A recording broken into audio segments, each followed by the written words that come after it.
This video looks at how you would write up the opportunities and threats part of the SWOT analysis you've just done. So I'm opening here and it's as though I'm writing about this placement that I'm going to go on for my college course. So in here I've got a bit of description explaining for this placement I will be working with the staff to help them at 4 Halloween parties over one weekend.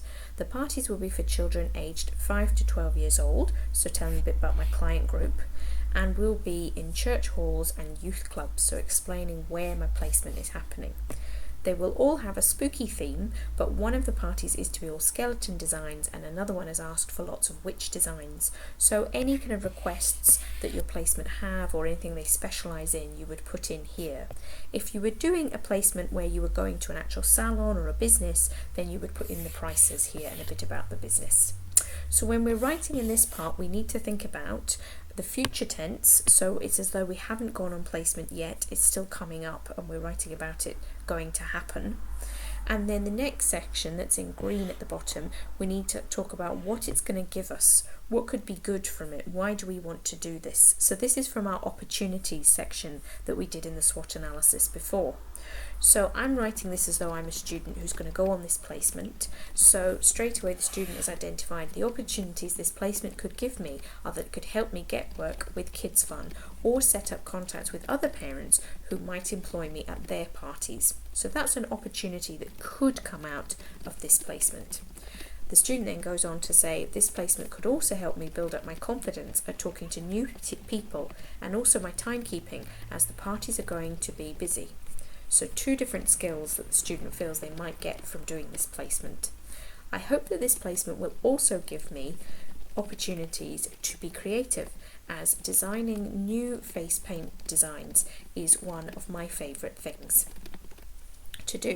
So that's another thing that the student is hoping to get out of this particular placement. So whenever you write these opportunities, you're writing it in a conditional tense. So it's things that could happen, that might happen. So you're going to use those kind of words, and you might be even using things like, here I've written hope. So something you hope that would happen, or something that could be possible, because we haven't gone on placement yet, so we don't really know what can happen. And it's the same thing for this blue section at the bottom. What could go wrong? What are the potential negatives? How can we avoid these problems? So this is the threats. So the things that threaten your placement that could mean that it didn't go well for you. So writing up these that the students identified, we've got one of the threats to this placement are that the children, staff and parents might not like my designs. So that's something that could go wrong. Also, the students identified it also might be difficult for me to work quickly enough, especially if the children don't want to sit still for too long. So that's a real problem, obviously, doing face painting with children at a party.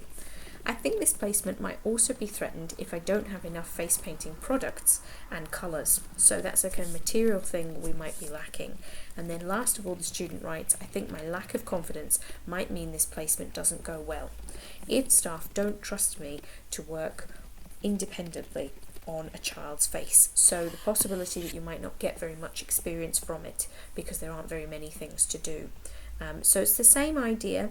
You're really expanding out and thinking quite negatively in this second section about the types of things that might go wrong. It's all speculation because we haven't done our project or been on our placement yet.